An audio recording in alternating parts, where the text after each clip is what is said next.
Bismillahirrahmanirrahim. Assalamualaikum warahmatullahi wabarakatuh. Dan syukurillah ma ba'du. Puji dan syukur marilah kita panjatkan kehadirat Allah Subhanahu wa taala yang telah memberikan rahmat dan karunia-Nya sehingga kita dapat berkumpul dalam keadaan sehat walafiat.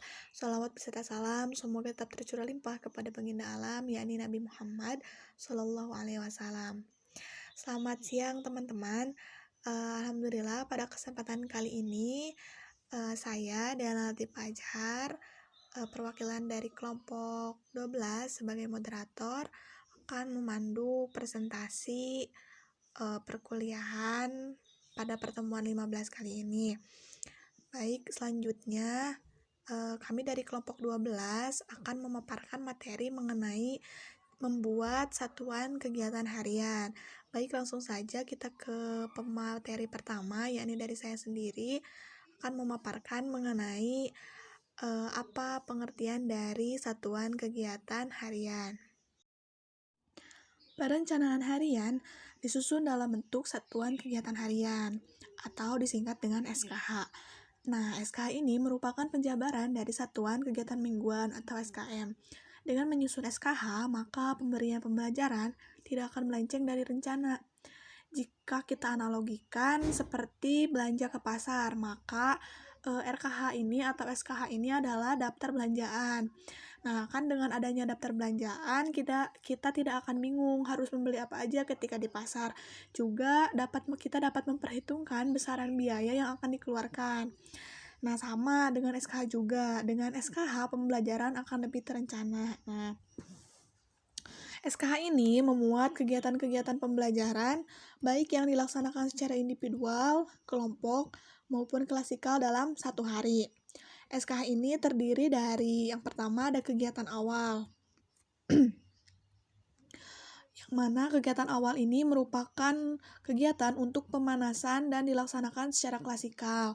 Nah, seperti berdoa atau mengucap salam, membicarakan tema atau subtema, dan sebagainya. Yang kedua ada kegiatan inti, merupakan kegiatan yang dapat mengaktifkan perhatian, kemampuan sosial, dan emosional anak. Nah, kegiatan inti ini juga dilaksanakan secara individual ataupun kelompok. Selanjutnya ada istirahat atau makan, merupakan kegiatan yang digunakan untuk mengisi kemampuan anak yang berkaitan dengan makan. Misalnya pada istirahat ini kita mengenalkan tentang kesehatan atau makanan yang bergizi, terus tata tertib makan atau adab-adab makan, cara mencuci tangan, kemudian makan dan berdoa sebelum dan sesudah makan. Nah, biasanya kan ini istirahat atau makan ya. Setelah kita makan, anak-anak akan bermain alat permainan di luar kelas untuk mengembangkan motorik kasar anak dan bersosialisasi. Nah, untuk istirahat sendiri ini disesuaikan dengan kemauan anak. Anak makan kemudian bermain atau sebaliknya anak bermain terlebih dahulu kemudian makan. Selanjutnya yang keempat ada kegiatan akhir, merupakan kegiatan penenangan yang dilaksanakan secara klasikal. Kegiatan yang dapat maksudnya contohnya kegiatan akhir ini membacakan cerita dari buku, mendramatisasikan suatu cerita, mendiskusikan tentang kegiatan satu hari gitu ya, menyimpulkan kegiatan hari itu apa aja, kayak gitu biasanya. Atau menginformasikan kegiatan untuk esok hari, menyanyi, berdoa, dan sebagainya. Nah, satuan kegiatan harian ini dapat disusun dalam berbagai bentuk, antara lain ada SKH model pembelajaran kelompok, SKH pembelajaran berdasarkan minat dengan sudut kegiatan, dan SKH pembelajaran berdasarkan minat dengan area. Baik, selanjutnya saya serahkan ke pemateri kedua. Bismillah, selanjutnya perkenalkan terlebih dahulu. Nama saya Hayuni Gandara Putri. Di sini saya akan menjelaskan tentang SKH model pembelajaran kelompok dan SKH model pembelajaran area. Pertama yaitu SKH model pembelajaran kelompok. Komponen SKH pembelajaran kelompok yaitu sebagai berikut. Yang pertama, hari, tanggal, waktu. Yang kedua, indikator. Yang ketiga, kegiatan pembelajaran. Yang keempat, alat atau sumber belajar. Dan yang terakhir adalah penilaian perkembangan peserta didik. Adapun langkah-langkah penyusunan SKH model pembelajaran kelompok adalah sebagai berikut. Yang pertama, memilih kegiatan yang sesuai dalam SKH untuk dimasukkan ke dalam SKH. Penulisan indikator SKH diberi keterangan bidang pengembangan. Yang kedua yaitu merumuskan kegiatan yang sesuai untuk mencapai indikator yang dipilih dalam SKH. Selanjutnya yaitu memilah kegiatan ke dalam kegiatan awal, kegiatan inti, dan kegiatan akhir. Pada kegiatan inti, kegiatan pembelajaran dibagi ke dalam kelompok sesuai program yang direncanakan. Yang keempat yaitu memilih metode yang sesuai dengan kegiatan yang dipilih. Yang kelima, memilih alat sumber belajar yang dapat menunjang kegiatan pembelajaran yang akan dilakukan. Dan yang terakhir yaitu memilih dan menyusun alat penilaian yang dapat mengukur ketercapaian indikator. Selanjutnya yaitu SKH model pembelajaran dengan area.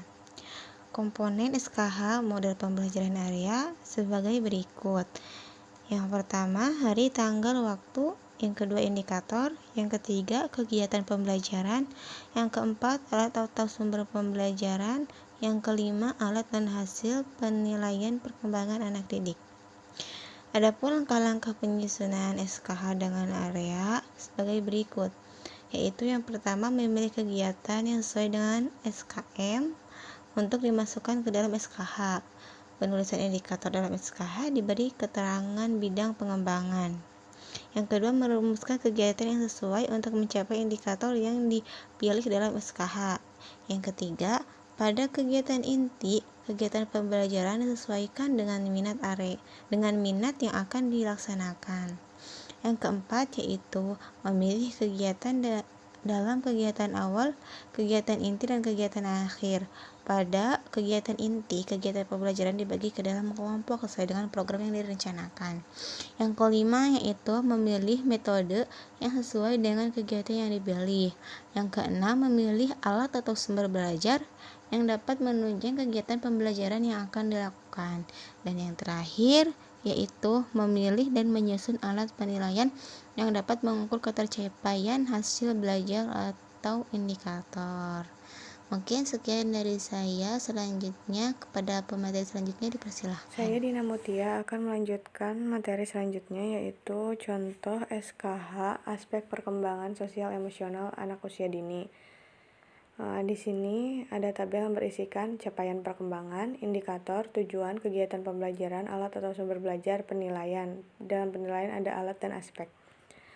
Pencapaian perkembangan yang pertama, terbiasa berperilaku saling menghormati atau respect.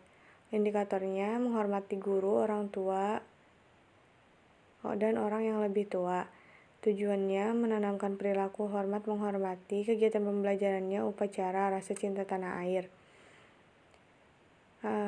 Alat atau sumber belajarnya pengenalan konsep waktu, penilaian alat melalui observasi, dan aspek kedisiplinan.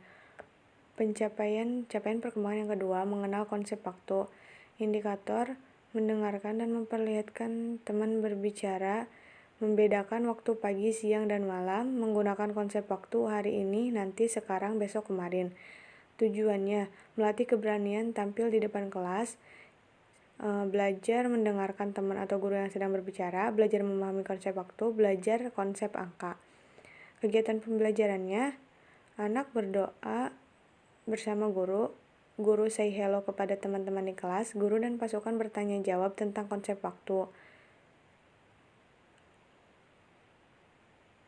Yang selanjutnya ada mengenal sikap toleran.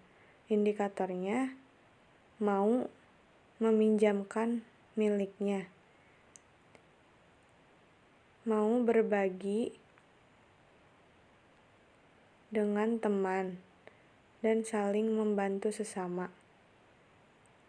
Tujuannya mengajarkan anak peduli dengan orang sekitar,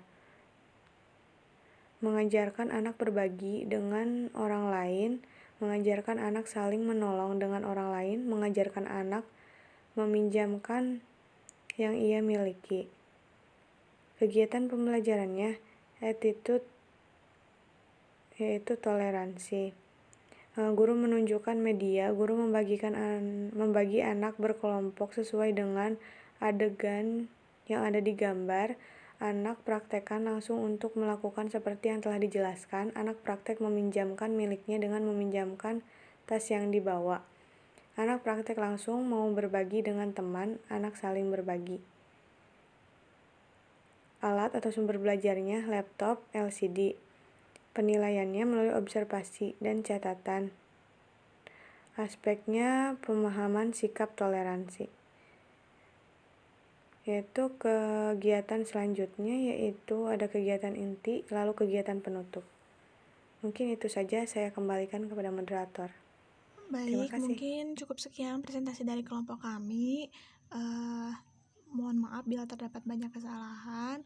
Selanjutnya ada sesi tanya jawab di forum ini. Wassalamualaikum warahmatullahi wabarakatuh.